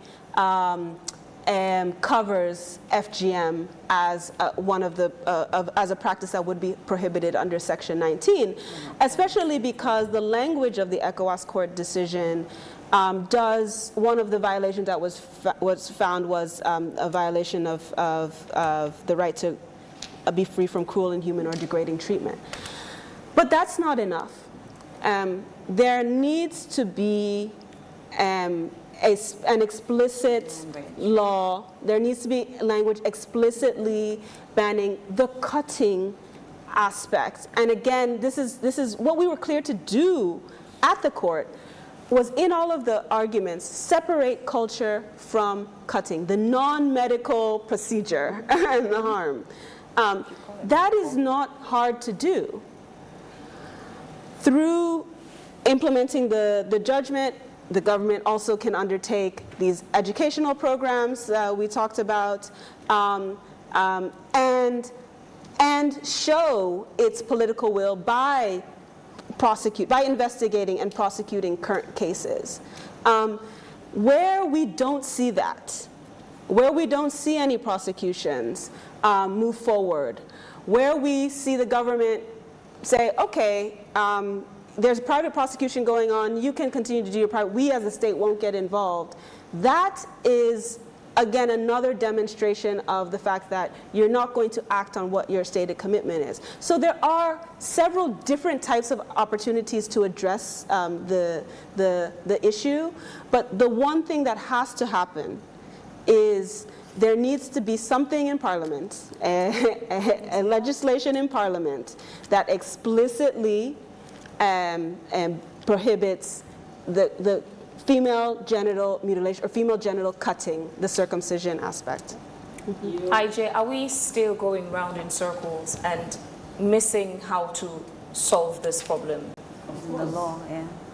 And let me just go back to Ms. Thompson. You know, she has referred to this ECOWAS court thing several times. You know, that was a missed opportunity also for us. How many of the women in this country knows about what you're talking about? Yeah. It boils down to the same thing. So information we are now talking about FGM because the First Lady has made this statement. That is why everybody's now saying, oh, First Lady has said this. And for me, I call it foam soap activism. You know, foam soap, it's up by the time in less than 5 minutes, you don't see the foam anymore. Mm-hmm. And for me, I don't like it. I like consistency. If I'm going to advocate for something, I'm going to make sure every day I talk about it. Mm. Because that is what, there's this adage in Creole, say you last talk na daima is, that you indicate one of the great. Yeah? Mm-hmm. So you are talking about this ECOWAS court thing. It was not popularized. I bet you 90% of us, we don't know what is hearing about it from the first time, yeah. We don't know. Yeah. We don't know. And you are talking about it now, maybe after today, you will not talk about it again. And others will not, because you alone cannot do it. Mm. How many of us, we don't have the awareness, we don't even know what is in that verdict. We don't know. So you are not saying, oh, let's go back and take it to Parliament. What is feasible? I sit here, I talk to you like a politician, yeah? What is feasible? And I think if we go for that, we pay attention to the age of consent thing, we'll achieve that. So you think banning FGM completely is not feasible? For now, no. But banning, but putting an age of consent, you think that's feasible? That is feasible, because it has already been discussed. They know about it, and some of them have accepted, and they have been practicing it. Not all of them, but some of them, most of them. So for me, I think if we go for the age of consent, not put Pikin Bondu. If you put Pikin Bondu, these are the consequences. Is it just the message on kids? What about adult women who do not want to be initiated, who are forced? You now expand it. Now you are talking, now that we have had experiences, now adult women are being forced into it, blah, blah, blah. You can now add that to it. But for me, what is feasible and practical is the age of consent. But if any president will tell you, my husband was president, President Kabak came, he had the opportunity, by then the war was ravaging, he would have said, okay, let's ban it. By then the political dynamics was not too robust like it is now. President Nkrumah came, President Bio is here, and I will tell you, after President Bio, any other president will tell you, let's do the age of consent. So for me, as I sit here, if you ask me to say, FGM, let us have age of consent. Yeah? If that is being passed into law, it will help us. It will help us protect our girls, as people are saying, some of them are saying it's harmful, it is this, it is that. That will help us. So for me, instead of going through all this, listening to the anti-FGM, those that are supporting it, the most important thing is the most practical decision we should make now is to make sure we advocate, we go for it headlong. Let us have age of consent. You had an honest submission from a politician herself. Being that that is feasible, can we start there and climb the ladder as we go? Instead of just focusing on banning FGM, which she is saying is likely not feasible. Yeah. Again, is that a fair compromise? That should fair. This has been proposed. In fact, that was the language that was proposed for the child right, which even that did not make it, right? So this is not new, proposing this age of consent. But also what we've seen in other African countries, let's say Kenya, for instance, where there is a prohibition on Female Genital Mutilation Act, which came into effect in 2011, that criminalizes FGM, across the board. You've seen the prevalence of FGM decrease within that period, and you've seen it be less common among girls, ages 15 to 19, and less common than amongst women. So it hasn't so banning it completely still allows, banning it completely still hasn't prevented adult women who can make choices about their body to undergo that if they wish. That in Kenya, it hasn't prevented them from doing so. So I don't see how the age of consent is becoming the sticking point, because no matter what, it's mainly carried out in Sierra Leone on persons who are under the age of consent. So that's why I keep saying, sometimes I think we focus on the wrong issue, and we're getting down to semantics and things like that. If there is a ban on the cutting, it's clear that anyone who is under age 18 cannot consent. It's also clear that women are going to do what they want with their body. It's the same with the abortion debate. So if it's the same thing, why not just settle for push for the age of consent and push that only women who are willing be initiated? But how do you assess willingness? Because yes, I think that was when Ms. Kala was saying, that was my thing. Like, how do you assess willingness? We're still talking about people wanting to be a part of a culture, people wanting to be accepted, and somebody might say, well, in my family, this is what we do, but I don't necessarily want to. Could you leave that to people, adults making that decision, and living with the consequences of their adult decisions? But I flew from America. So that's, I feel like that's different. But I'm talking about an 18-year-old girl here. How do you know if she's going to McKinney or wherever to do it? How do you know that she is voluntarily doing it? So what do you think should be the way out? I mean, for me, I just think just eliminates that part. Because it's eliminating FGM. Eliminating the cutting. I mean, that would be my stance. I mean, and the politician in the room is saying age. Push for age of consent. Because it is let me tell you, for me, I like to talk about physical, what is practical, what is doable. At this critical point in time, if anybody tells you now it's going to happen, take that bill to Parliament, it's not going to work. She'll tell you what there. All right, ladies. It will not even see the light of the day. So for me, what is practical, what is doable, what is feasible, let us push for the age of consent to be passed into law. All right. Thank you very much, ladies. Thank you. We will end today's edition of AYV on Sunday here. On the panel this evening were lawyer Eleanor Thompson, legal practitioner, Dr. Francis Al-Wui, obstetrician gynecologist, and Aissatou Jabi Kaba, presidential advisor on gender affairs. In case you missed this live session, the program will be rebroadcast on Tuesday at 11 a.m. on DSTV channel 399. I am Fabian Swill. You've been hearing us and watching us from the top of Tower Hill on Wesley Street in the heart of Freetown, the beautiful capital of Sierra Leone, where our studio is located. Up next is Primetime News. Have a good evening. Take care and bye for now.